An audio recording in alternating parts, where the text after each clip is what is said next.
Comenzaremos el estudio de esta bella obra, Isis sin velo, el tomo 2, capítulo 6, página 234.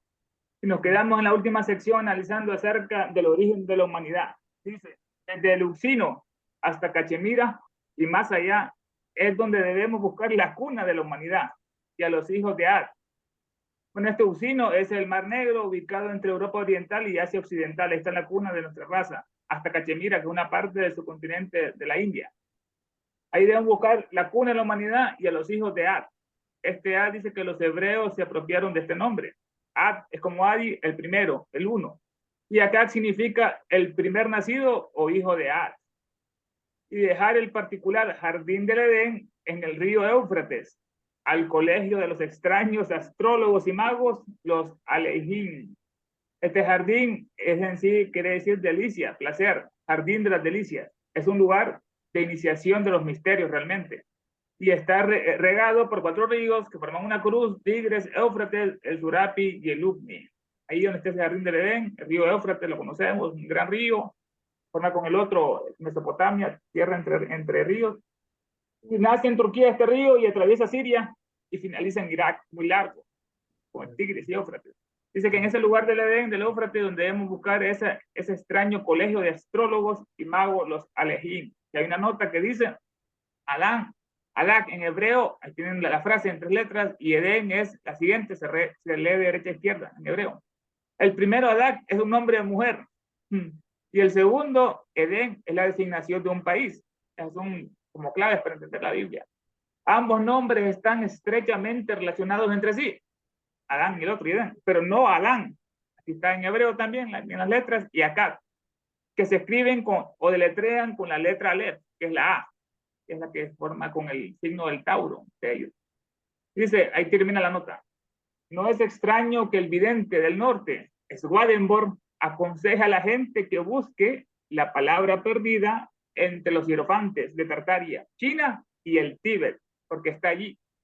Este vidente lo menciona bastante. Manuel Swedenborg nació en 1688, era un místico que más influyó en la teosofía, pero dejó una impresión más profunda en la ciencia oficial de aquella época. No tenía él rival en astronomía, ni matemática, fisiología, naturalista y filósofo. En cuestión, Esta, Ernesto, esta época es la época de cuando se empezó, cuando el hombre adquirió la mente. ¿cuál época? ¿En qué, en qué momento en la historia está pasando esto, ocurriendo esto? El hombre adquirió la mente hace 18 millones de años, cuando los lemures ya adquirieron la mente, que vinieron los pitris solares y le dieron ese gran regalo. Antes eran amenazas, pero aquí estamos ahorita. Exacto. Ajá, Y, estamos con y el esto, Swedenborg. Ajá. y esto cuando está ocurriendo de lo que estás describiendo aquí. No, desde el comienzo estamos buscando el origen de nuestra raza, la quinta raza aria. Ella dijo ahí arriba que debía buscarse entre la India y Cachemira y el del Euxino, que es el Mar Negro, que ahí está la cuna de la civilización esta. Ok, No, ok, gracias. a la orden, mira. Entonces estamos en Swedenborg, el gran vidente, dice, no tenía rival en astronomía, matemáticas, fisiología, naturalista y filosofía. En cuestiones de psicología y metafísica, estaba atrás de su tiempo. Metafísica. Sus facultades clarividentes eran muy notables, pero no pasaron más allá de este plano de materia. No alcanzó ni el plano astral. Él dice en sus descripciones de que él viajaba a otros mundos y estaban vestidos la gente como estaban los ingleses del siglo como de 1600, con ese atuendo medieval. Por eso era más de la imaginación que se llevó que la realidad, lo comenta en otra parte. Él sí era evidente, estaba una vez en París y desde allí miró el gran incendio que devoró Estocolmo y lo dijo inmediatamente a los que estaban con él, y eso se verificó. En esa época no había ni telégrafo y así es lo que él escribió.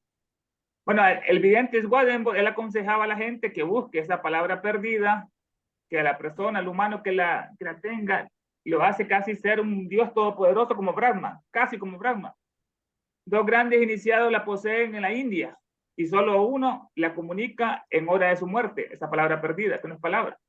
Con lo cual Jesús, Yeshua Ben Pandira, obró sus grandes milagros, Jesús, porque la poseyó, después de haberla robado en el templo, que se lo acusaban los judíos a él. Bueno, estaba la palabra perdida. Muchos movimientos políticos de 1900 enviaban misiones exploratorias a estos lugares para tratar de encontrar ese gran poder. Fueron al Tíbet. Bueno, hay que buscarla entre los hierofantes de la Tartaria, el China y el Tíbet. La Tartaria comprenden a los pueblos túrquicos y a los mongoles. Porque esa palabra está ahí, y solo ahí ahora, aunque la encontramos inscrita en los monumentos de las más antiguas dinastías egipcias, que eran las dinastías divinas, también tenían la palabra perdida.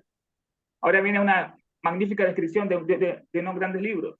Dice, la grandiosa poesía de los 4 Vedas, y los libros de Hermes, Trimegistro, el libro caldeo de los números, el código nazareno, la cábala de los tanaímes, el Yeser de Sirá, el libro de sabiduría de Salomón, el tratado secreto sobre Mukta Bhakta, atribuido por los cabalistas budistas a Kapila, el grande, el fundador del sistema Sakya, o las brahmanas, el Stan Yur, que los tibetanos, todos estos libros mencionados, volúmenes, tienen el mismo fundamento, tienen el mismo trabajo, que es el trabajo preliminar preparatorio.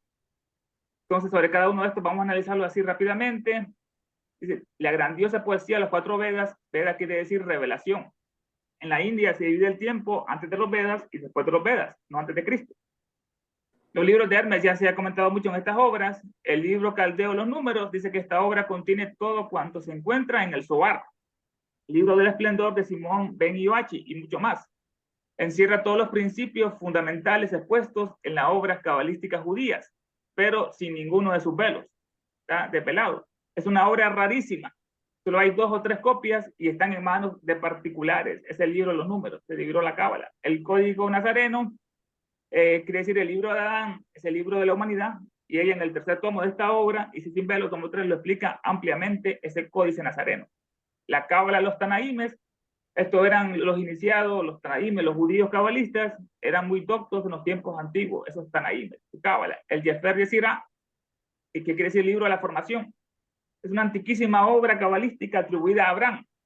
Esclarece la creación del universo por analogía con las 22 letras del alfabeto hebreo, las 22, muy poquitas.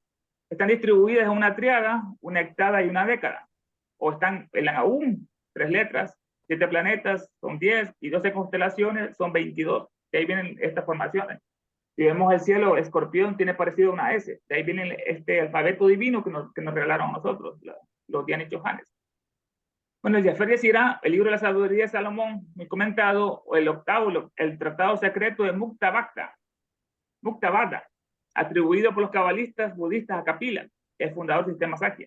Bueno, que hay una llamada en Mukta Bhakta que dice lo siguiente: las 2 palabras responden a los términos, el macrocosmos y el microcosmos, o el macroposopos o macrocosmos, lo absoluto e ilimitado, y el microposopos de la cábala, la cara corta, o el hombre, el microcosmos. Es lo finito y lo condicionado. O sea, se unen los dos, lo incondicionado y lo infinito con lo finito, el universo y el hombre. Este libro no está traducido, ni es probable que sea traducido. Los monjes tibetanos dicen que son los verdaderos sutras, los verdaderos aforismos. Algunos budistas creen que Buda fue en una existencia anterior el propio Kapila. Bueno, que hay el llamado de este gran libro, el Macroposopos, que quiere decir la vasta o la gran paz. Es una pura abstracción como el absoluto o la seidad, o el macrocosmos, pues lo absoluto y lo ilimitado. Y el microcosmos es el Adán Kadmon, el hombre celeste, que es el vehículo del hombre, es el vehículo de Enso, de lo divino, de lo superior, o es la cara corta, como se le dice, la tierra o el humano. Lo finito y lo condicionado, este libro no está traducido porque son los verdaderos sutras que se ocultan, y algunos budistas creen que Buda fue una existencia anterior, el propio Kapila. Sobre Buda dicen que él redujo el promedio de las encarnaciones, que antes eran 777, Buda le redujo a 555. 500 como nació como hombre salvaje, 50 como hombre civilizado y el otro en 5 iniciaciones. El gran Buda, el máximo. La mona más adelantada de nuestro tiempo se adelantó hasta la 6ª ronda. Buda va a ser un hombre de la 6ª ronda. Platón de la 5ª, Pitágoras. Todos los humanos que están en la ronda van a ser igual a Buda en ese periodo. Bueno, en una existencia anterior dicen los budistas que era el propio Kapila. Este es, en su sistema Kapila, nunca menciona a ninguna deidad suprema. Por eso se le menciona con Mateo, ¿no? Así superficialmente. No menciona a ningún Isvara, por lo cual lo acusaban de ateo. Kapila explicaba la naturaleza de la materia y el espíritu, Prakriti y Purusha. Son 2 principios igualmente increados y coeternos. increados y coeternos por su mutua unión. Cuando se unen los dos, dan origen a todos los seres animados e inanimados. Ese era el gran Capila. No vemos cómo varios eruditos sancritistas pueden sostener la idea de que Capila era ateo. La estuvimos analizando, es una dispara. Mientras que todas las leyendas lo muestran como el asceta más místico, el anacoreta más místico y el fundador de la secta de los yogis. Ahí está, llega esa llamada muy interesante de ese libro. Era el libro Tratado Secreto de Mukta Bhakta. Ahora, el fundador del sistema Sankhya, Kapila, esta es una de las 6 escuelas de sabiduría, las 6 darsanas de Oriente, es un sistema de metafísica analítica. Trata de categorías numéricas y del significado de los 24 tattvas, o poderes, tattvas y vasallas. Son las fuerzas de naturaleza en diversos grados. Esta escuela es la, entre comillas, atómica, como la de Demócrito de Agdera, explica la naturaleza por la acción mutua de estos 24 elementos. Y además del espíritu purucha, que es modificado por las 3 gunas, o las cualidades, que ya las hemos analizado en otras partes. Sattva, enseñando la eternidad del prajana, o sea, la materia homogénea primordial, que es eterna, o la autotransformación o evolución de la materia, que va cambiando en cada periodo, y también habla de la eternidad de los egos humanos. O sea, egos, elementos, es un sistema de enumeración racionalista. Esa es la escuela Sankhya. El 9º libro, las Brahmanas, estos son los libros sagrados de la India, son obras compuestas por y para brahmanes, o sea, brahmanes, la cabeza. Son comentarios o interpretaciones de aquella parte de los Vedas destinadas para el uso ritualístico y para guía de los 2 veces nacidos, así dicen, ahí se llaman los brahmanes, los 2 veces nacidos, nacieron físicamente y espiritualmente, tienen doble nacimiento. Y el Stan Yur, el 10º, que es un libro tibetano, hay otra llamada que dice lo siguiente, este es un tratado sobre magia, Stan Yur. Dice lo siguiente, lo que es la llamada. Bueno, sobre las brahmanas anteriormente decía, estas fueron traducidas por el Dr. House.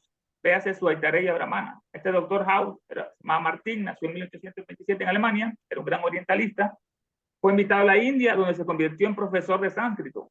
Luego regresó a Alemania, donde se hizo profesor de mitología comparada, este House. Y su Aitareya Brahmana, este es nombre de una brahmana y de un Upanishad, del Rig Veda.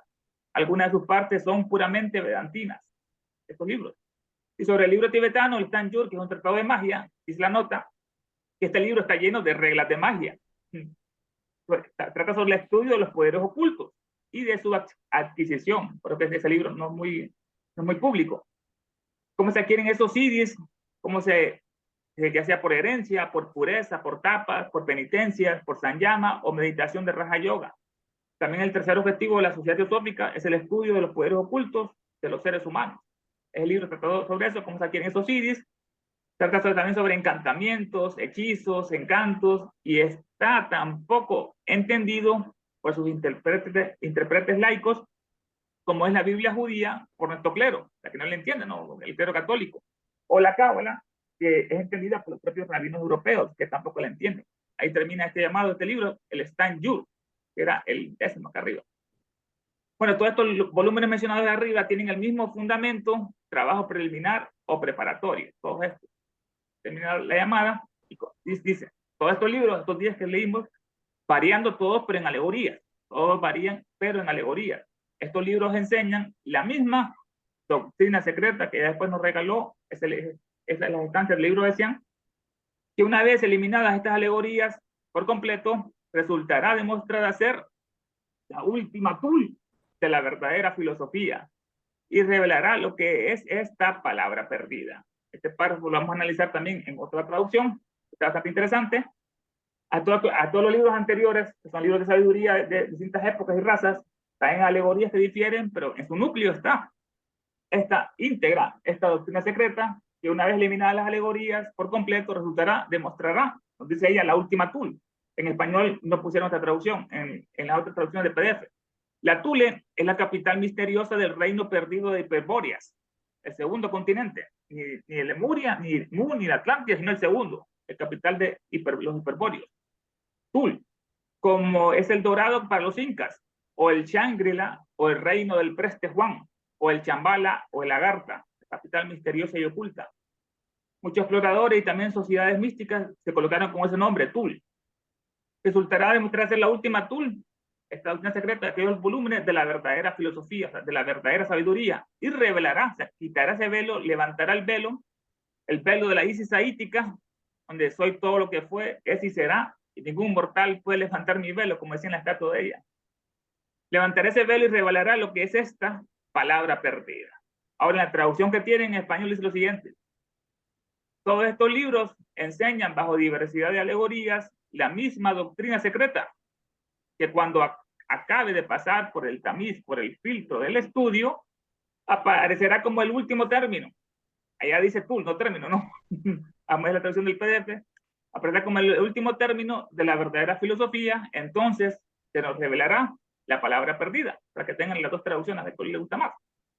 Dice, es inútil esperar que los científicos encuentren en estas obras algo de interés, excepto aquello que está en relación directa con la filología o la mitología comparada, que es lo único que los científicos van a encontrar en esto, ¿no? Filología, el estudio de las lenguas antiguas, griego, sánscrito, hebreo, etcétera, o los que están los eruditos que les gusta la mitología comparada, que es el segundo objetivo de la sociedad, ¿no? Estudio comparativo de ciencia, religión y filosofía. Incluso el gran filólogo Max Müller, que lo comenta mucho, filólogo alemán que nació en 1823, un gran orientalista, fue uno de los fundadores de las disciplinas académicas occidentales, de los estudios indos y religiosos. Publicó con ayuda de otros 50 volúmenes, 50, de los libros sagrados de Oriente. Incluso Max Müller, tan pronto como se refiere al misticismo y a la filosofía metafísica, esparcido por la antigua literatura sánscrita, no ve en ellos más que absurdos teológicos y fantásticas tonterías. Es lo que el erudito, la crítica que le hace Elena, cuando ya entra en el campo del misticismo y la filosofía metafísica de estas obras de la India, solo ve absurdos, claramente, porque no está iniciado, no comprende las claves, y fantásticas tonterías. Hablando de las brahmanas, que son compuestos por brahmanes, todos ellos llenos de significados misteriosos, están ocultos esos significados, y por tanto, naturalmente absurdos, según Max Müller. Le encontramos diciendo lo siguiente: la mayor parte de ellos son simplemente tonterías, y lo que es peor, tonterías teológicas o religiosas. Dice, ninguna persona que no esté familiarizado de antemano con el lugar que ocupan las brahmanas en la historia de la mente india, es interesante, ¿no? ¿Qué lugar ocupan esas brahmanas en la historia de la mente hindú? Podría leer más de 10 páginas de estos libros sin sentirse disgustado. Fue lo que dice él. Claro, no tienen las claves. Ajá. Ernesto, ¿tú has leído acerca de las brahmanas? ¿Alguna que otra cosa? ¿Y qué es lo que habla? ¿Qué es lo que...? Sobre el ritualismo de la India, los rituales, el fuego, habla de la teoría y también de la práctica de los rituales que hacen los brahmanes en sus festividades. Okay. Bueno, dice, aquí hay una nota de Max Müller. Esto está sacado de la Aitareya Brahmana, conferencias, lecturas de Max Müller, el filólogo alemán. Dice Elena, no nos sorprenden las severas críticas de este erudito científico. Sin una clave, sin la llave del significado real de estas, entre comillas, tonterías que dice él, de concepciones religiosas, ¿cómo se puede juzgar lo esotérico por lo exotérico? La gran pregunta que ella hace, claro, no tienen clave. Encontramos, ¿y por qué ellos velaban el conocimiento? Porque saber es poder. Por ejemplo, el fuego, cómo se hacía el fuego antes, solo estaba oculto en estos santuarios, y lo usaban para fines bastante buenos, ¿no? Pues otro agarró una flecha y le prendió fuego a toda una ciudad. Entonces, por eso que ellos ocultaron el conocimiento después de lo que ocurrió en la Atlántida, la gran guerra que hubo entre izquierda y derecha. Entonces, todo esto se reveló para que el ser humano, como sabemos, como pasó con la bomba atómica de Oppenheimer y Albert Einstein, no se use esta energía para fines destructivos, sino para generar electricidad para toda una ciudad, un país. Pero bueno, ese es el ser humano. Bueno, encontramos una respuesta a esta pregunta, ¿cómo podemos juzgar lo esotérico por lo exotérico?, en otra de las interesantísimas conferencias, lecturas de este sabio alemán, Max Müller, que dice lo siguiente: ningún judío, ningún romano o ningún brahman pensó jamás en convertir a la gente a su propia forma nacional de culto adoración. Nunca fue con ese objetivo originalmente, convertir a extranjeros. ¿Por qué? La religión se consideraba una propiedad privada o nacional, racial o étnica de una nación, por el poder que tenían, y había que protegerla de los extraños, de la profanación. Los nombres más sagrados de los dioses, que son nombres ocultos porque dan mucho poder, como el tetragramatón, etcétera. Estos nombres sagrados y las oraciones mediante las cuales se podía obtener su favor, estas oraciones tampoco había que compartirlas, yo iba a pedir tal vez de que destruyera toda esta raza, se mantenían en secreto, oraciones y nombres sagrados. Ninguna religión era más exclusiva que la de los brahmanes. O sea, los judíos tomaron eso de los brahmanes, pero eran ellos los más exclusivos, los orientales, los brahmanes de la India. Esto sacado del Aitareya Brahmana, conferencia de lecturas del filólogo Max Müller, tema peregrinos budistas. Y entramos al subtema, significado oculto de las palabras sánscritas. ¿Qué significado tienen oculto? De los mantras. El poder.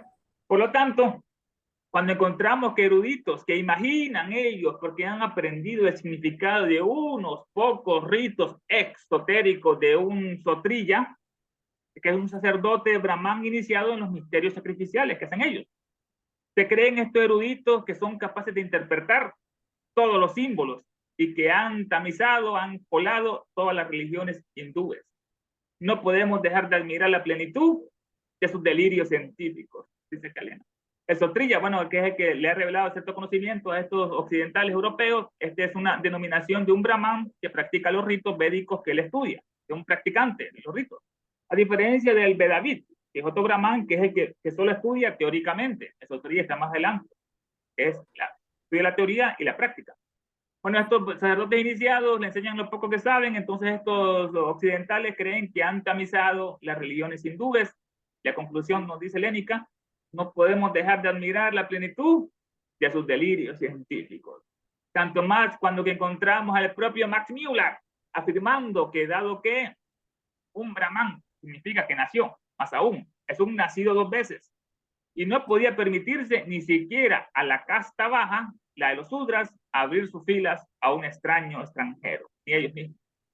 Dicen la alegoría de que de la cabeza de Brahma, de Dios, nacieron los brahmanes, del pecho nacieron los guerreros, y del estómago los comerciantes, y de las piernas, el pie, nacieron los sudras. Así ellos dicen los brahmanes que son la cabeza de todo. Pues. Dice que el brahman, bueno, es uno que ha nacido dos veces, ya lo comentamos, como de un nacimiento físico y otro nacimiento espiritual, como que lo hablaba Jesús, a través de ritos de pasar por el útero de una vaca, por ejemplo. Hacían esos ritos. Ellos no podían permitirse ni a la casta más baja, a los pies, los sudras, abrir sus filas a un extraño. Cuanto menos probable es que permitiera a ese extraño revelar al mundo sus misterios religiosos más sagrados. Y nos está dando esta explicación de que no pueden tener el conocimiento verdadero de estos occidentales. Porque ellos nunca se revelarían, lo revelarían a un extraño, no levantarían ese velo por todo el poder que puede generar y nunca compartirían sus misterios religiosos más sagrados a estos occidentales, cuyo secreto se ha guardado tan celosamente de la profanación a lo largo de edades incalculables. No, nuestros científicos no entienden, o mejor dicho, no pueden comprender correctamente la antigua literatura hindú, del mismo modo que un ateo o un materialista no son capaces de apreciar en su justo valor los sentimientos de un vidente y de un místico. Para él, bueno, esto es un ejemplo bastante pragmático, un ateo, un materialista nunca van a considerar el justo valor de los sentimientos de un elevado místico vidente. Para ellos todo es muerte y se acaba todo vivir, gozar, etcétera, hasta llega su amplitud cerebral. Y cuya vida de estos místicos entera está dedicado a la contemplación, una parte del Sanyama, Dharana, Dhyana, Samadhi, la atención, la contemplación y la unión. Tiene perfecto derecho a calmarse estos científicos, tienen derecho a calmarse a sí mismos con la dulce canción de cuna de su autoadmiración, que son grandes ególatras estos científicos, y la justa conciencia de su gran erudición que tanto ellos tienen. Pero no tienen ningún derecho estos científicos a llevar al mundo a su propio error. Aquí lo dice bastante sarcásticamente, lo trata los científicos. Pueden ellos calmarse perfectamente, dice, con la dulce canción, con el arrullo de cuna de su propia autoadmiración, que les encanta a ellos que lo estén mirando, que le estén robando leva, o la justa conciencia de su erudición, pero nunca no tienen derecho a llevar al mundo a su propio error de estos científicos, haciéndole creer que han resuelto el último problema del pensamiento antiguo en la literatura hindú. Que van a resolver esto, que lo entienden, ya sea en sánscrito o en cualquier otra lengua, que no hay detrás, como decía aquel, de la tontería externa mucho más de lo que jamás fue soñado por nuestra filosofía exacta moderna. Hay mucho más, una gran sabiduría oculta detrás de esas palabras, de esos verbos. Y que nunca fue soñado, dice, por nuestra filosofía exacta moderna. O que más allá de la interpretación correcta de las palabras y oraciones sánscritas, no existe un pensamiento más profundo, más oculto. Más allá de las palabras, más allá de estas oraciones, hay un pensamiento oculto. La palabra es lo que es superficial, las oraciones también. Entendible este pensamiento, inteligible para algunos de los descendientes de aquellos que lo velaron en las obras de la mañana del día de la tierra, no lo son para el lector profano. Estuvimos comentando que todo se ocultó, lo que pasó en Atlántida, etcétera. Bueno, estos son los entendibles, las claves, ¿no? Que son 7, para algunos los descendientes, los iniciados, de aquellos que lo velaron, que lo ocultaron, atrofiaron la glándula pineal en las horas de la mañana del día de la tierra. Sí, no lo son para el profano, el lector profano, todas estas claves. No nos asombra en lo más mínimo que un materialista, e incluso un cristiano ortodoxo, tanto el científico como el fanático, sea incapaz de leer las antiguas obras brahmánicas o su progenie, la Cábala o el Códice de los Bardesanos o las escrituras judías. Son incapaces de leerlas y entenderlas. Aquí sabemos que la madre, bueno, son las obras brahmánicas o sus hijos, que son la Cábala de los caldeos o los hebreos o el Códice de los bardaneses. Sobre este dice que es una Cábala dentro de la Cábala. Imagínense eso. Es una religión secta cuyo esoterismo se revela en nombre y alegoría sui generis. Es un antiquísimo sistema gnóstico. Habla de la divinidad como creadora, como el padre-madre, igual que la estancia. Habla del destino astral, karma, de las mentes de fuego, Agni Deva o los pitres solares. O sea, tiene mucha terminología correcta. Y este Bardesanes fue un gnóstico sirio que nació en 155 después de Cristo. Era un gran astrólogo que seguía el sistema oculto oriental. Sus enseñanzas se derivan de la filosofía hindú, de este Bardense. Estas son las hijas de los brahmanes, Cábala, Códice Bardesen o las escrituras judías. ¿Qué la van a entender estos cristianos ortodoxos o materialistas?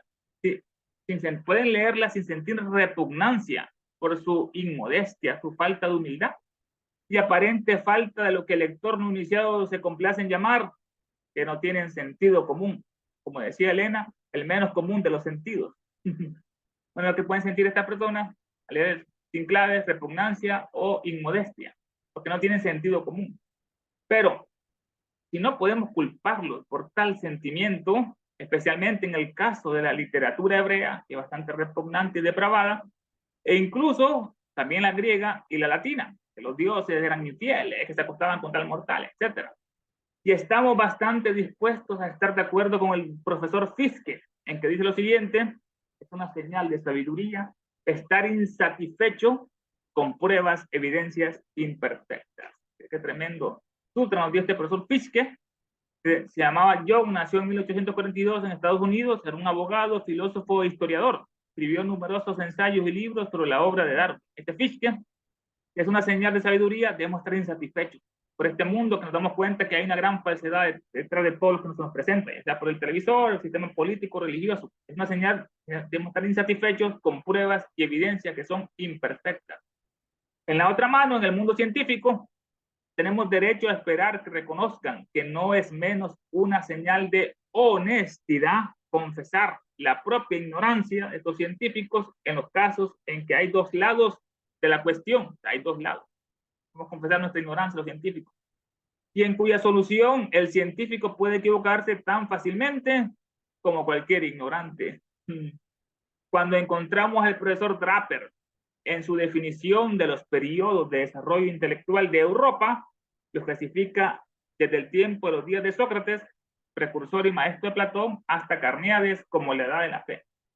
Este Draper se comenta mucho en esta obra, el profesor Draper, por su libro Conflicto de Religión y Ciencia. Se llamaba John Williams, nació en 1811, era un británico, científico, filósofo, médico, químico, historiador, y alcanzó bastante prestigio por esa obra, bastante polemista, sobre el conflicto, la guerra que había entre religión y ciencia. Al final ganó la ciencia, venció la religión de la superstición de la Edad Media. Bueno, este Draper, así da estos periodos de desarrollo intelectual, y clasificando el tiempo, dicen de que Todas las maravillas del mundo antiguo fueron destruidas. Cuando escuchamos Grecia, lo antiguo, lo primero que nos viene a la mente no es el Partenón, no es el estatua de Zeus ni la Atenea, sino el nombre de Sócrates. Es el primero que nos viene, que fue iniciado y descubrió toda la verdad. Y justamente después lo condenaron a la cicuta. Maestro, fue el precursor y maestro de Platón, hasta que Carneades, este es un periodo, Carneades nació en 214 a.C., un griego, filósofo, orador de la antigua Grecia, fue director de la Academia Platónica desde 160 a.C.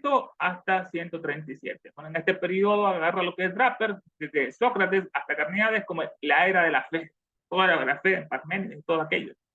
Y el otro periodo que va desde Filón judío hasta la destrucción de las escuelas neoplatónicas por Justiniano, la llama él, Draper, edad de la decrepitud o la decadencia.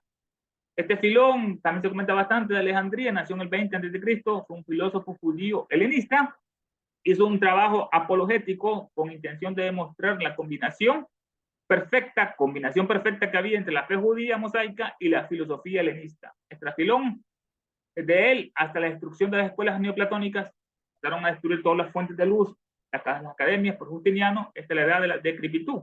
Justiniano, después lo vamos a ver bastante, era un emperador, nació en Constantinopla, en el año 482, lo que es Turquía, Estambul, era emperador del Imperio Romano de Oriente. Durante su reinado intentó revivir la antigua grandeza del Imperio Romano. Otro de sus hitos es que legó por escrito, esto es bastante importante, legó por escrito un código jurídico que se usa hasta el día de hoy en varios países civilizados, el Cuerpo de Derecho Civil. Es la más importante recopilación de derecho romano y el texto jurídico más influyente de la historia occidental. Después lo vamos a analizar, este código por Justiniano, que mandó a destruir todo. El Imperio de Occidente había caído por Alarico, las tribus visigódicas, y el Imperio de Oriente duró hasta que los turcos lo invadieron, los otomanos, como en el año 1452, que se acabó el Imperio Romano. Bueno, desde Filón judío hasta que Justiniano mandó a cerrar, esta es la edad de decrepitud, según Draper. Se nos puede permitir inferir que el erudito profesor Draper sabe tan poco sobre la tendencia real de la filosofía griega. No sabe nada de la sabiduría griega y de las escuelas de Grecia, las escuelas áticas, como entendía él el verdadero carácter de Giordano Bruno, que ya lo estudiamos bastante en el tomo 1, todo lo que pasó con él, cómo lo condenaron los católicos, etcétera. Giordano Bruno, así que este Draper no conocía la sabiduría de las escuelas áticas ni el verdadero carácter de Giordano Bruno, que predicaba que los mundos están poblados en todo este universo, no solo la Tierra. Por eso, cuando vemos a uno de los mejores eruditos sancritistas afirmar, uno de los mejores, con su propia autoridad no respaldada, que la mayor parte de las brahmanas son simplemente tonterías teológicas. Max Müller, lamentamos profundamente pensar que el profesor Müller debe estar mucho más familiarizado con los antiguos verbos y sustantivos sánscritos de la letra muerta que con el pensamiento sánscrito. Está más con el verbo y los sustantivos, no con lo profundo, el espíritu que animaba esas palabras, los verbos. Y que un erudito tan dispuesto uniformemente a hacer justicia a las religiones y a los hombres de antiguo haga tan eficazmente el juego a los teólogos cristianos. Solamente profundamente, Elena, lo que hace este Max Müller, que es un gran erudito que le da su justicia a las civilizaciones antiguas, a las religiones y a los hombres de antaño, pero que ahora cayó en el juego, que les encanta a los teólogos cristianos afirmar que todo lo que es pagano es diabólico o son tonterías. Tiene la pregunta, ¿para qué sirve el sánscrito? ¿Para qué? Tremenda pregunta. Exclama Jacquemont, que por sí solo este hombre ha hecho más afirmaciones falsas sobre Oriente que todos los orientalistas juntos. La pregunta que hace Jacquemont, ¿para qué sirve el sánscrito? Se llamaba Víctor, nació en 1801 en París, naturalista y explorador francés.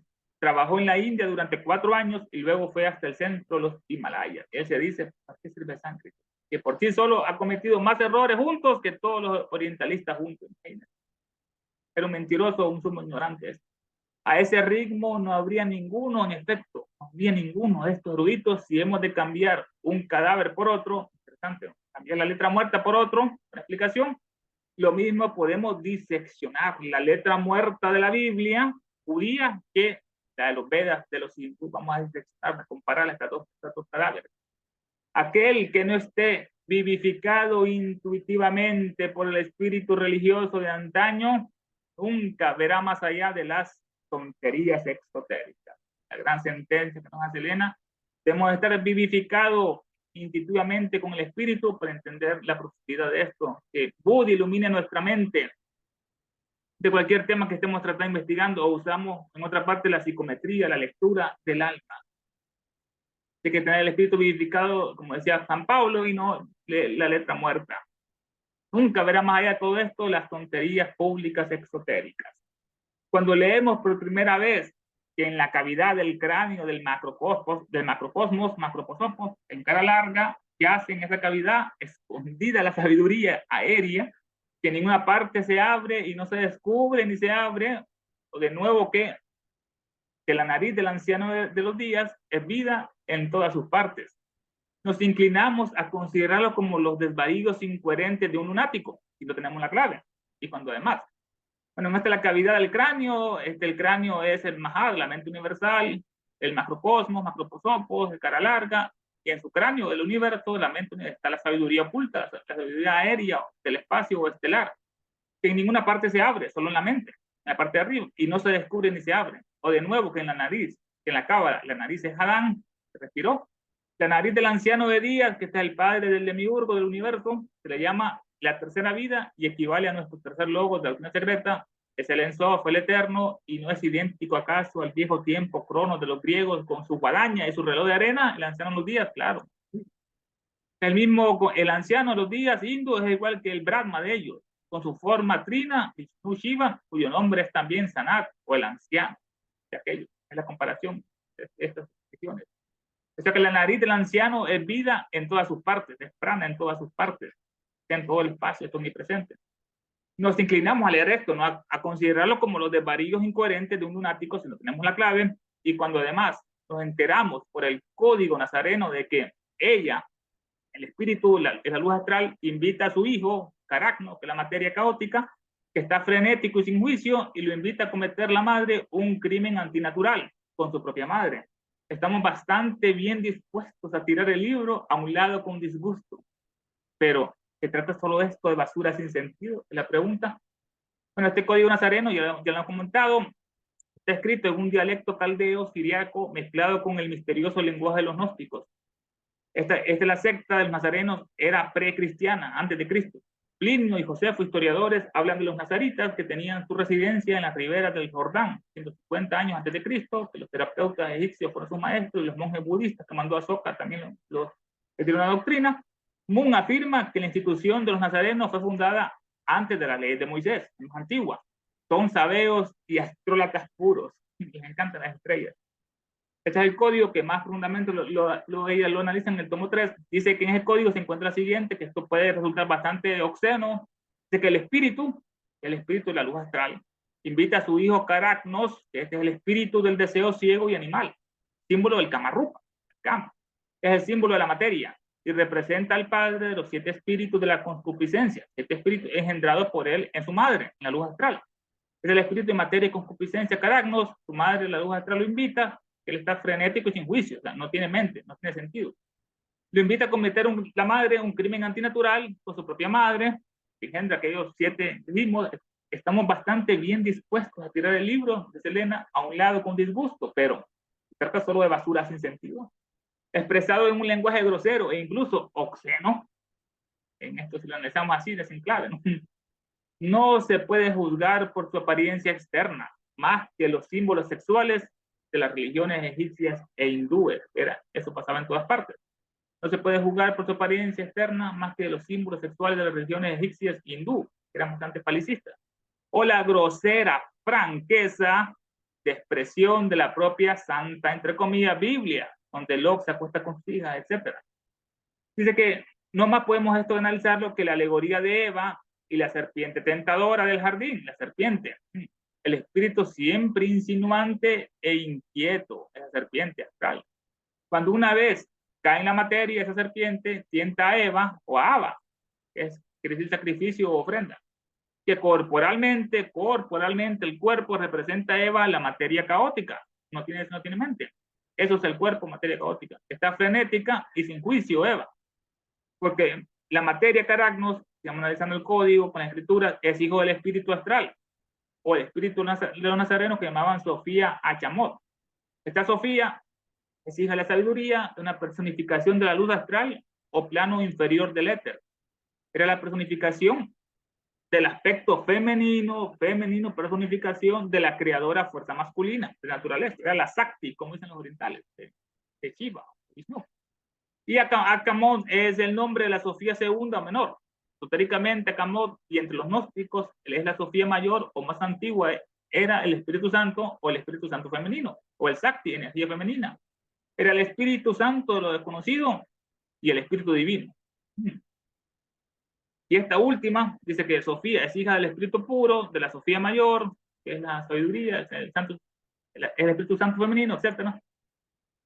Es hija del Espíritu puro, intelectual del soplo divino, el hálito, el aliento.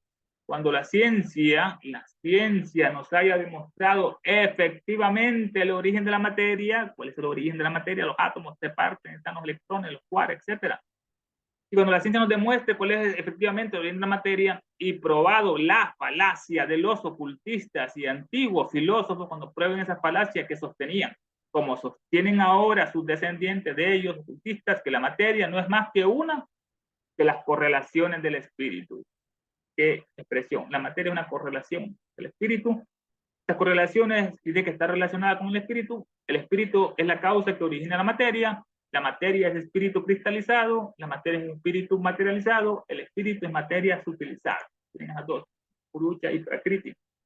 Entonces, cuando los científicos prueben esto, el origen de la materia, entonces el mundo de los escépticos tendrá derecho a rechazar la antigua sabiduría. Cuando prueben el origen de la materia o a lanzar la acusación de obscenidad en contra de las antiguas religiones. En inglés dice a lanzar la acusación de obscenidad en los dientes de las antiguas religiones, en la cara, el pante. Si entramos al subtema, la secta de Shiva y Vishnu, uno masculino y otro femenino. Dice a este propósito la señora Lydia Maria Child. Esta señora nació en 1802 en Estados Unidos, era una gran escritora, abolicionista, estaba en contra de la esclavitud, activista de los derechos de la mujer, como Anivesa, de los nativos americanos, y estaba en contra de la expansión belicosa de Estados Unidos que le quitó después a México. Dice a este propósito la señora Lydia Maria Child: desde tiempos inmemoriales, un emblema ha sido adorado en Indostán como tipo de creación o origen de la vida. El emblema es el Linga. Linga es un signo o símbolo de la creación abstracta. La fuerza se convierte en el órgano de la procreación masculino solo en esta tierra. Solo en esta tierra se ejerce la fuerza, se convierte en eso. En su origen nunca tuvo la grosera significación relacionada con el falo, idea que es completamente de una fecha posterior. Esta idea no es hindi, sino griega y sobre todo judía. Ahí viene la gran obscenidad. Pero dice que este emblema ha sido adorado inocentemente en los hindúes como tipo de creación del origen de la vida. Es el símbolo más común de Shiva. Le dicen Bala o Mahadeva, el gran dios, y está universalmente relacionado con su adoración de Shiva. Es el dios del primer orden, y en su carácter de destructor es más elevado que Vishnu, el conservador, está arriba, pues el diablo, puesto que destruye solo para regenerar en un plano superior. Por eso que es destructor, Lucifer como Shiva, destruye pero para regenerar en un plano superior y otorga la felicidad. Bueno, Shiva también le dicen Bala, que significa poder, fuerza, Mahadeva, más grande, es el gran dios, el epíteto de Shiva, le dicen Rudra, los yogis son los 4 Maharajas, también simboliza Shiva, y está universalmente en todas partes relacionado con su adoración.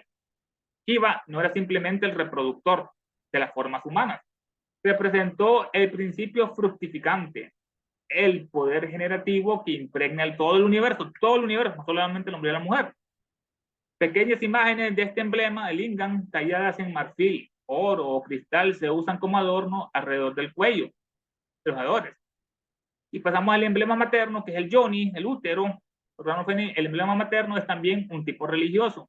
Y los adoradores de Vishnu, vemos a Shiva, que es de Vishnu, femenino, es decir, llenar o penetrar, Brahma es expansión, y en Rig Veda este dios no es un dios elevado, este Vishnu. Y los adoradores de Vishnu lo representan al yoni en su frente con una marca horizontal, y a Shiva con una marca vertical, y la unión de los dos es la cruz, unión de materia y espíritu. Es extraño que consideran con reverencia el gran misterio del nacimiento humano. Nos hace otra señora, es extraño esto, que lo consideren con reverencia. Ellos son impuros al considerarlo así, o somos nosotros impuros por no considerarlo así. La pregunta nos lanza. Hemos viajado lejos, nos dice Clara Machit, hemos viajado lejos y sucios han sido los caminos, bastante sucios.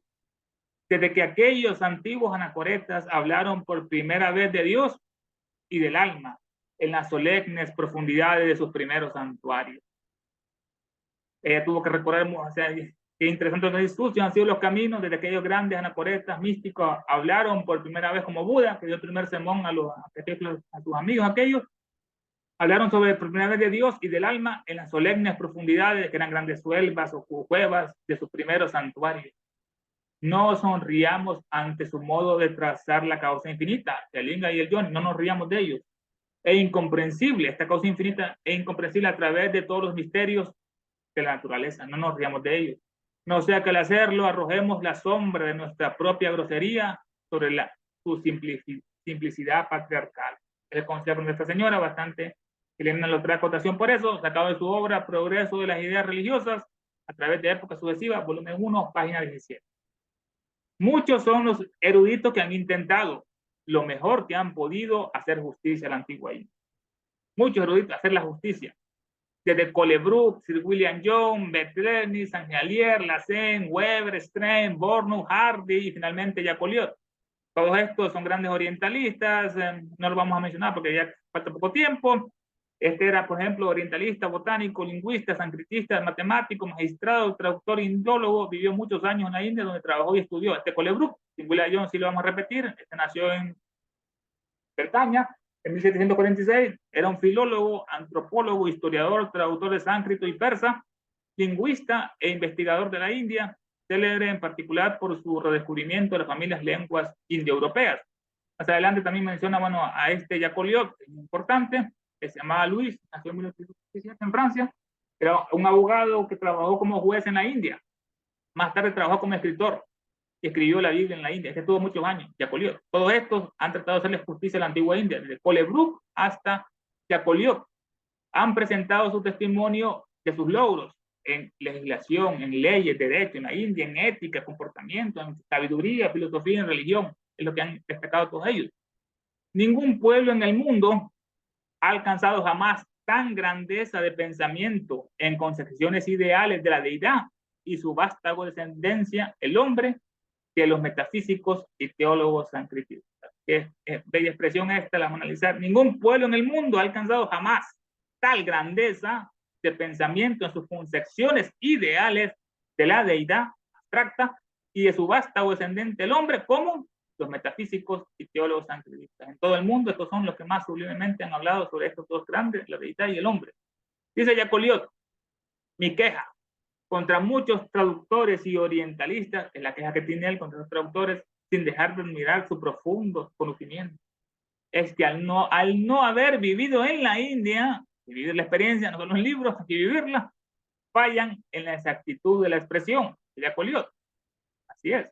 Y en la comprensión del sentido simbólico de los cantos poéticos, no lo logran entender, la comprensión de esos cantos, el sentido simbólico, los cantos de las oraciones y las ceremonias. Y por eso, con demasiada frecuencia, caen en errores materiales, ya sea de traducción o de apreciación. Tocado Jacoliot, la Biblia de la India, un libro muy, muy bueno. Además, este autor que, gracias a una larga residencia en la India, y al estudio de su literatura, está mejor capacitado, calificado para testificar que quienes nunca han estado allí. Tuvo muchos años allí. Nos dice lo siguiente: la vida de varias generaciones apenas bastaría para leer las obras de la antigua India, que nos ha dejado sobre historia, ética moral, poesía, filosofía, religión y diferentes ciencias y medicina. Se requiere la vida de varias generaciones, apenas bastaría para leer sobre estas obras en estos distintos campos: ética, poesía, filosofía, sabiduría, religión, diferentes ciencias y medicina, la Ayurveda. Y sin embargo, Luis Jacoliot solo es capaz de juzgar por los pocos fragmentos cuyo acceso dependió siempre de la complacencia y la amistad de algunos brahmanes con las que él logró intimidar. por su relación, o sea, por esa complacencia y amistad, es que logró entender más que los otros Yaculiot. Le mostraron a estos brahmanes todos sus tesoros, entre comillas, no. Le explicaron ellos, los brahmanes, a él todo lo que él deseaba aprender, no. Nosotros lo dudamos. Lo dijimos que esto lo guardaban como secreto de Estado. De lo contrario, el mismo Yaculiot no habría juzgado sus ceremonias religiosas tan apresuradamente como lo ha hecho en varias ocasiones, basándose simplemente en evidencia circunstancial. Aún así, ningún viajero se ha mostrado más justo en general o más imparcial con la India que Yaculiot, es el principal. Se ha mostrado más justo en general Yaculiot con la India. Si es severo en cuanto a su degradación actual, que estaba generada la India, lo es más aún con aquellos que fueron la causa de esta degradación, que son la casta sacerdotal de los últimos siglos, los brahmanes, que cambiaron la letra de su Biblia, los Vedas, diciendo que cuando moría el hombre había que echarle fuego a la suegra para que ellos robarse todas las cosas y no heredaran los hijos ni la mujer. El texto decía eso horriblemente, ellos lo practicaban así hasta que los ingleses lo prohibieron. Es eso que lo hemos comentado en otras partes de las viudas. Pero ellos son los culpables, los brahmanes, de la gran decadencia, lo mismo que pasa en toda América Latina, igual sucede acá, el tercer mundo, desde México hasta Chile, está lleno de pobreza, miseria e ignorancia, por culpa de la degradación, la depravación, la degeneración de la Iglesia Católica, y espera, domina y manipula todos estos lares, son los creadores de zombies, muertos vivientes y autómatas. Son la cabeza culpable, y su reprimienda de Yaculiot es proporcional, su reprimienda, a la intensidad de su apreciación de su grandeza pasada. Además se descubre la grandeza, la gloria que fueron la India, ahí más intensa es su reprimienda a esos brahmanes. Muestra el Yaculiot las fuentes de las que proceden las revelaciones de todos los antiguos credos. Todos los antiguos credos vienen de la India. El Zoroastro, la Asura, Zoroastro, Ahura Mazda, todo esto, los egipcios vienen de la India, los hebreos.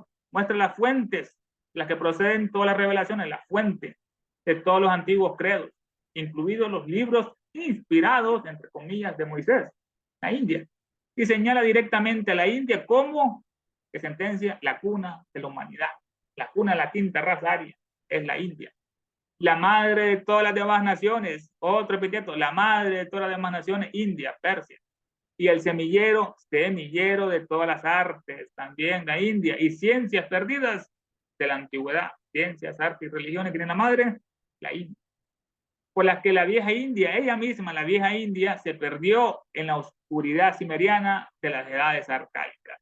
Esta oscuridad cimeriana es un término que decía Homero, descrito por él, es la región de la noche eterna, de los 6 meses, los polos, situado en los confines del océano y que oficia de antesala al Hades, esta noche cimeriana. Esto es bastante poético, se perdió la India en su propia oscuridad cimeriana de las edades arcaicas, de esa noche sin fin. Sigue diciendo Yaculiot, estudiar la India es rastrear la humanidad hasta sus orígenes. Otra sentencia muy verdadera, rastrea la humanidad hasta sus orígenes en la India. De la misma manera que la sociedad moderna empuja a la antigüedad a cada paso. Está cada paso empujando, pero viene de esa base que la antigüedad añade lo siguiente, como nuestros poetas han copiado a Homero, Virgilio, Sófocles, Eurípides, Plauto y Terencio, bueno, los han copiado todo ahí, Homero, muy conocido, la Ilíada, Virgilio, autor de la Eneida, Sófocles, el gran poeta trágico griego, autor de Edipo Rey, junto con Esquilo y Eurípides, son los autores de tragedias más destacados. Eurípides, ya mencionado arriba. Plauto es otro, se llamaba Tito, de Roma, era un comediógrafo latino, no muy conocido. Terencio, Publio, autor de comedias durante la República Romana. Todos los modernos poetas lo copian a estos 6 grandes, como nuestros filósofos se han inspirado en quién, Sócrates, Pitágoras, Platón y Aristóteles, que no lo vamos a comentar porque son muy estudiados por acá, así como nuestros historiadores toman como modelo a quienes, a Tito Livio, Saltio y a Tácito, bueno, historiadores romanos, nació en Padua, escribió una monumental historia del Estado romano en 142 libros, escribió 142 de historia. Y Salustio, Cayo, es considerado uno de los importantes historiadores del siglo I de los latinos, o Tácito, Cayo, político, historiador romano, quienes lo copian los modernos historiadores a ellos, así como nuestros oradores toman como modelo a Demóstenes o Cicerón, grande retórico, griego, político, uno de los oradores más relevantes de la historia, Demóstenes, da unos discursos impresionantes, igual que Cicerón, Marco Tulio, luchó contra la tiranía de los Césares, político, filósofo, escritor, orador, se le considera uno de los más grandes retóricos de la prosa latina. Así como nuestros médicos estudian a quién, y a Hipócrates de la antigüedad, que nació en el año 370 a.C., un prestigioso médico de la antigua Grecia, considerado el padre de la medicina. Fundó una escuela de medicina considerada revolucionaria para su época. Hipócrates, después vino el juramento de él. Y nuestro código jurídico transcribe a quién?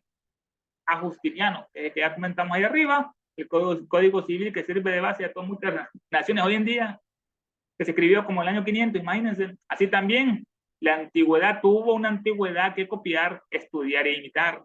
Todos se van. Todos estos grandes mencionados en la poesía, en la medicina, en la historia, así la antigüedad tuvo una antigüedad también que estudiar, imitar y copiar. Y es más simple y más lógico. Entonces la pregunta, ¿acaso los pueblos, personas no se proceden y suceden unos a otros? Claro está.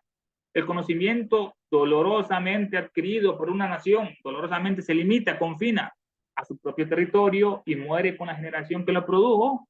Falso, se va transmitiendo la tradición, la costumbre. Puede haber algún absurdo en la sugerencia de que la India hace 6.000 años la India estaba brillante, civilizada, rebosante de población, estaba la India, imprimió en Egipto, en Persia, Judea, Grecia y Roma un sello tan imborrable, impresiones tan profundas como las que estos últimos han dejado impresionados sobre nosotros.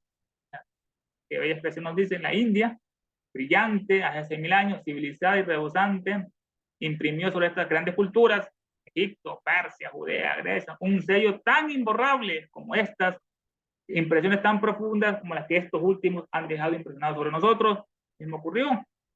Es hora de desengañarnos de esos prejuicios que representan a los antiguos como si tuvieran ideas casi espontáneamente elaboradas en filosofía, religión y moral, las más elevadas y espontáneas ideas en estos campos. Es lo que dicen los científicos, ¿cómo es posible? ¿Qué prejuicio eso? Que ellos tenían esas ideas, los antiguos, casi espontáneamente elaborado. Estas grandes concepciones en la filosofía, en la religión y en la moral. Dice la traducción que tienen en el PDF, dice lo siguiente, hora ya de desechar el prejuicio que nos representa a los antiguos como si espontáneamente hubiesen nacido en su entendimiento las más sublimes ideas filosóficas, religiosas y morales. Están las dos traducciones.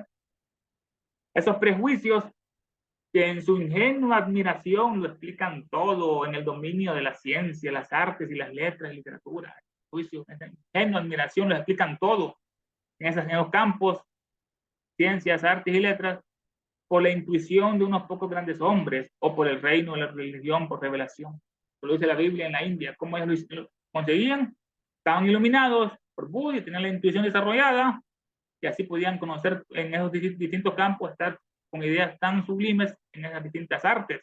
O por el reino de la religión, que por revelación ellos habían encontrado la verdad, les daba el poder, una vez levantado el velo de la diosa Isis, conocían la verdad y saber es poder. Tenía esos conceptos, ya sea por la intuición o por la revelación religiosa. Dice Napoleón en la obra, la Biblia en la India. Nosotros creemos que no está lejano el día en que los oponentes de este fino, excelente y erudito escritor Jacoliot serán silenciados por la fuerza de las pruebas irrefutables. Ese día cercano se aproxima en que los oponentes de este fino y excelente y erudito escritor serán silenciados por la fuerza de las pruebas irrefutables de la ciencia. Y cuando los hechos hayan corroborado una vez más sus teorías y afirmaciones, de hecho las van a corroborar, ¿verdad? ¿Qué encontrará el mundo? Que es la India, el país menos explorado y menos conocido que cualquier otro. Que todas las demás grandes naciones del mundo están en deuda con ellas, Persia, Judea, Roma, están en deuda en sus lenguas. El sánscrito es el lenguaje más perfecto del mundo, según dice la ciencia y la filología hoy. Está en deuda en las lenguas, en las artes, la legislatura y civilización. Su progreso de la India impedido, obstaculizado desde hace algunos siglos antes de nuestra era, ahí se obstaculizó el progreso de la India, porque, como muestra este escritor, en la época del gran conquistador macedonio, Alejandro Magno, que le ocurrió que llegó a la India, pero ahí perdió la batalla contra los elefantes, Alejandro, el discípulo destructor de Aristóteles, Este fue el maestro del mal que lo hizo para destruir toda la sabiduría antigua de Platón, de Persópolis, de la Persia, Aristóteles, que era un hombre político, no religioso. Así que en ese periodo del gran conquistador de Macedonio, la India ya había superado el periodo de su esplendor, ya había pasado la edad de oro.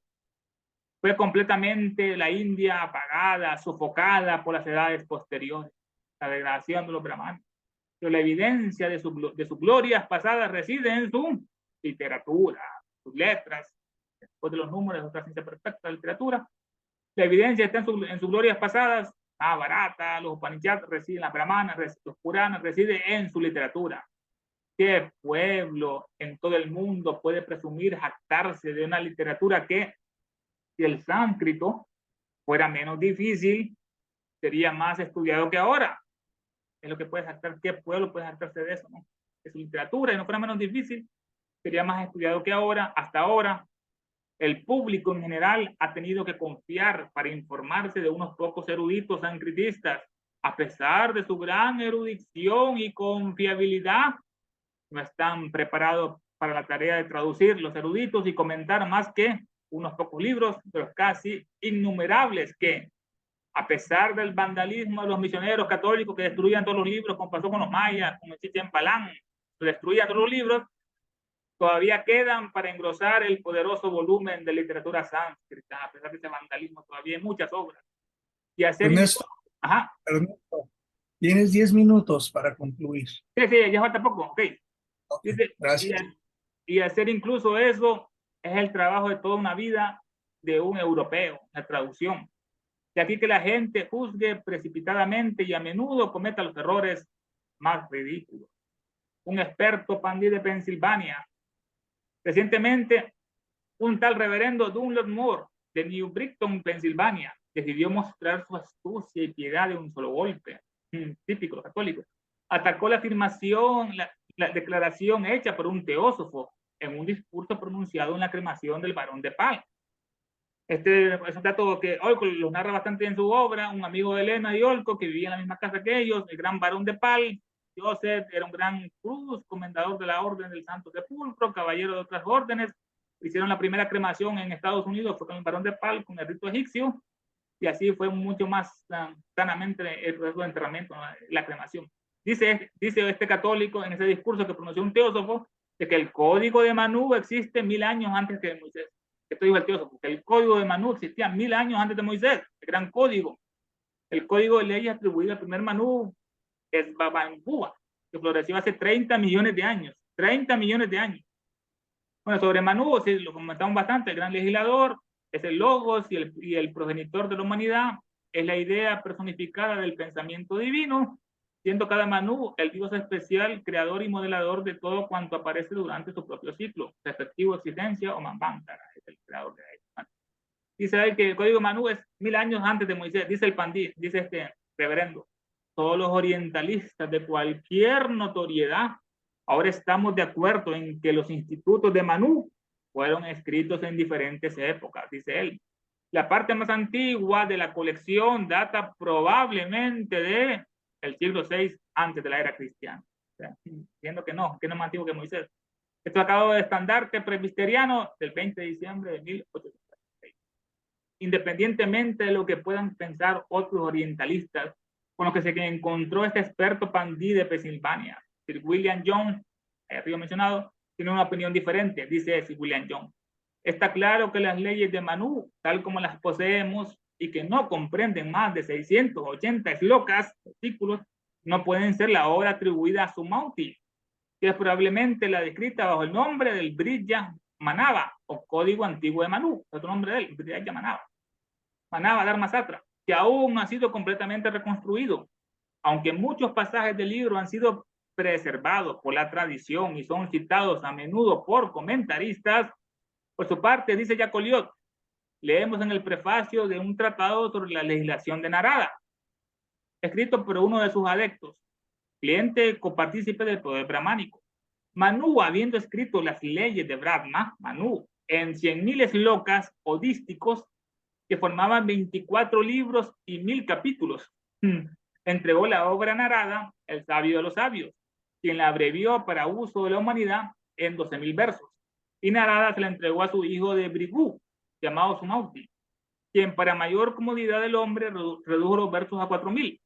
Aquí tenemos la opinión de Sir William Jones, quien en 1794 afirmó que los fragmentos en posesión de los europeos del Código Manú no podían ser el antiguo Código de Manú. Y la opinión de Louis Jacoliot, quien en 1868, 4 años después de este anterior, después de consultar a todas las autoridades y añadiendo a ellas el resultado de su propia larga y paciente investigación, escribe lo siguiente: las leyes hindúes fueron codificadas por Manú más de 3000 años antes de Cristo, copiadas por toda la antigüedad y especialmente por Roma, que es la única que nos ha dejado una ley escrita, el Código de Justiniano, ya mencionado ahí arriba. Este fue escrito en el año 529 después de Cristo. Pues fue la copia, que ha sido adoptado como la base de todas las legislaciones modernas, el de Justiniano, sacado de la Biblia en la India. Jacoliot, otro volumen titulado Krishna y Cristo, hace una acusación científica contra un antagonista católico piadoso, Jacoliot, aunque muy erudito, Mr. Textor de Ravisi, que busca probar que la ortografía del nombre de Krishna no está justificada por su ortografía sánscrita. Este tiene una menor parte. Krishna quiere decir, tiene el verbo sagrado, Kris. Jacoliot comenta: nosotros sabemos que el legislador Manú, que se pierde en la noche de la antihistoria de la India, estos 30 millones de años, y que ningún indianista se ha atrevido a negarle el título de legislador más antiguo del mundo, a Manú. Pero Jacoliot no había oído hablar del reverendo Dunlop Moore, ese pandit.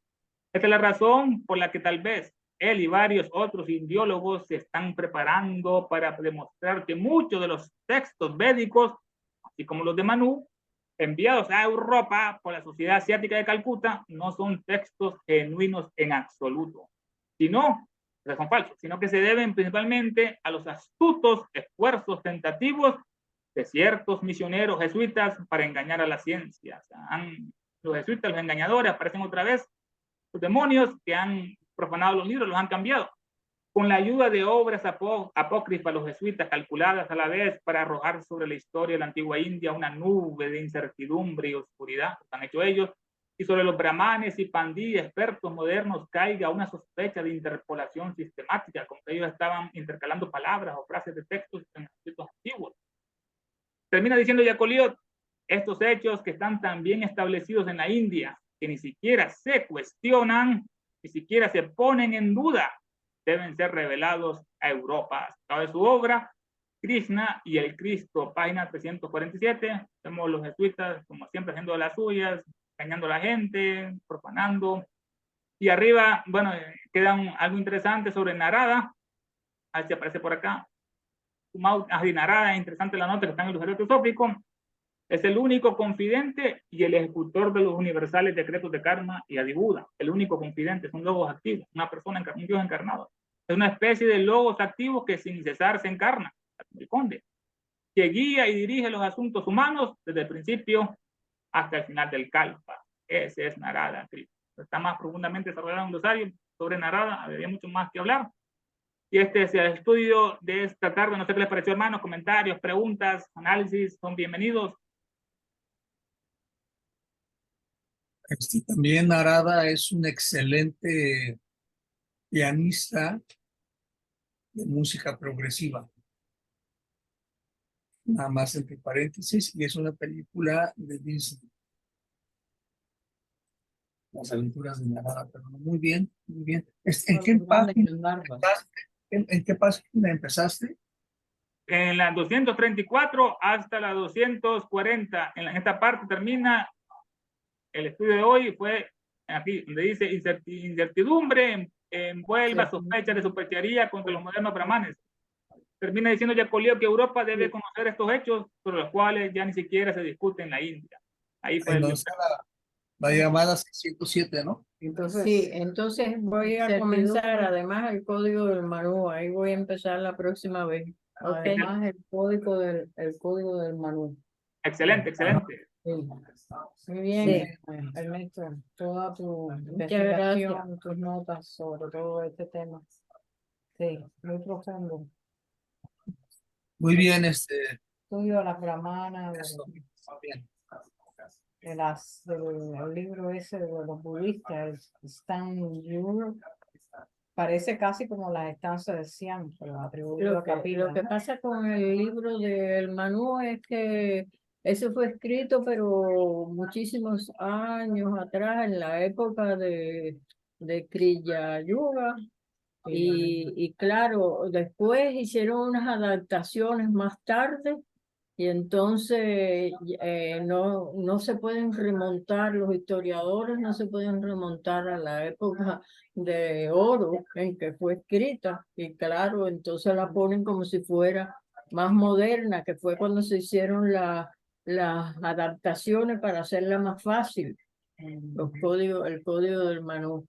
Entonces le ponen menos años, pero no es cierto, es una antigüedad tremenda la que tiene, el original.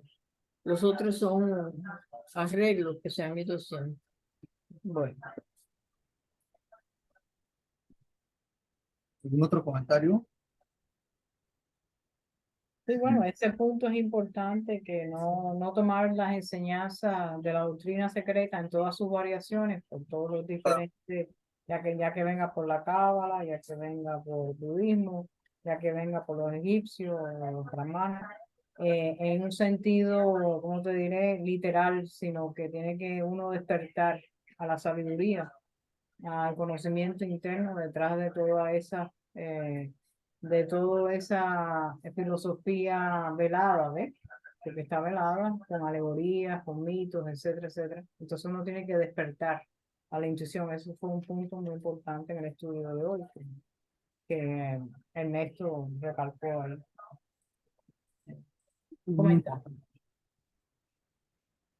A mí la parte que me gustó bastante, bueno, la conclusión que ella sacó de que la India es la cuna de las humanidades, del semillero de las artes, de las ciencias, todo lo demás ha sido la base de todas las demás civilizaciones, tanto en filosofía, ética, como en historia, en el código justiniano, en derecho, que es copiado del código Manú.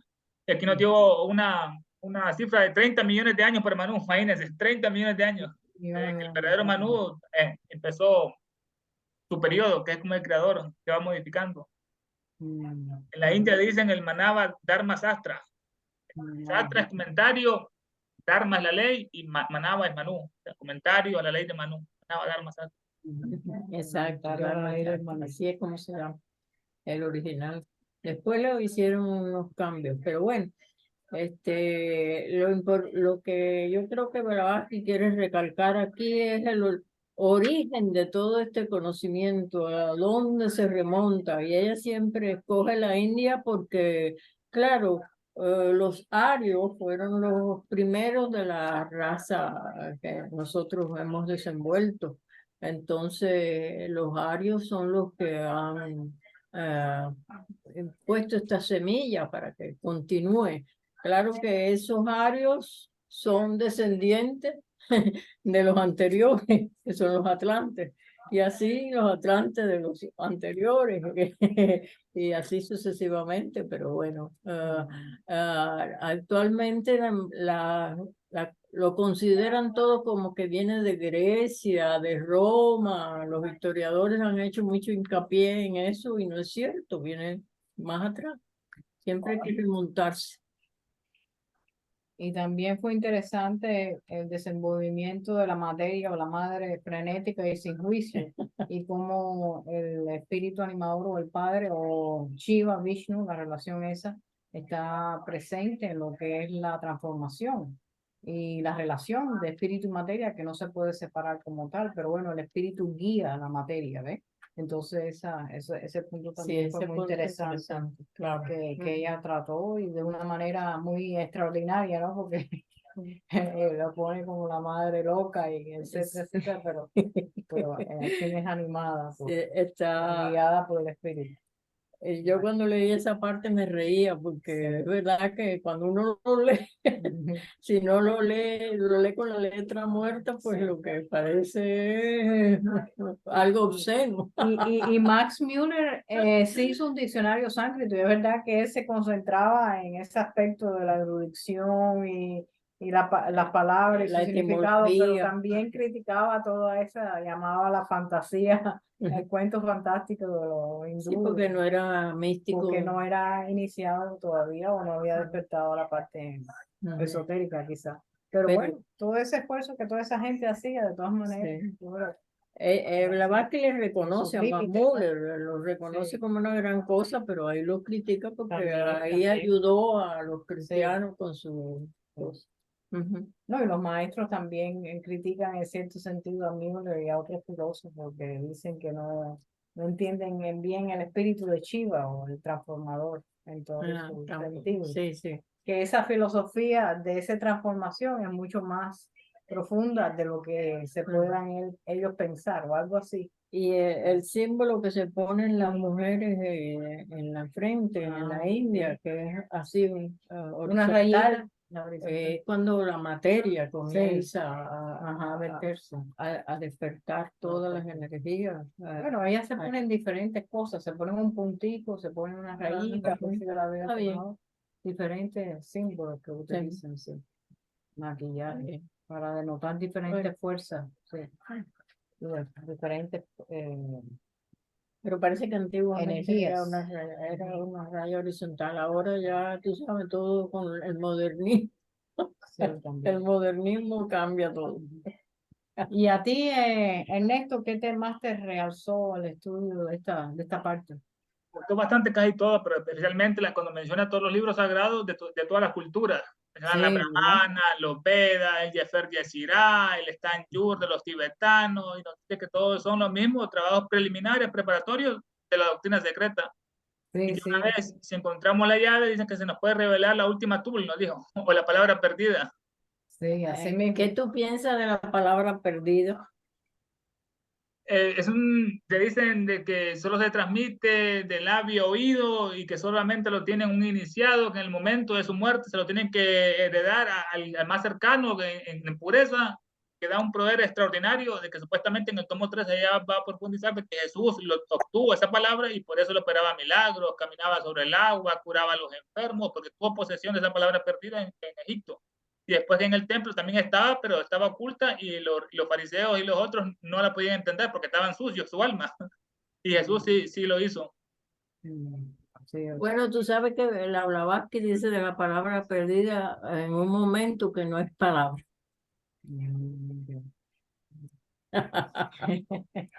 perdida, no es palabra. Sí, pero bueno, también tiene Vamos a dejarlo ahí. sí, claro, tiene que ver con la pureza del alma. Llegar a la palabra perdida. Será un estado de conciencia. Sí, Claro. Bueno, está bien. Bueno, Gracias. entonces, muchas gracias. Vas a tener que cerrar. entonces el próximo sábado, Alberto anuncia que está Ángela y entonces tenemos que cerrar para hacer para la reunión hacerle la administrativa. administrativa. ¿O lo hacemos después? Para Sí, cerrar.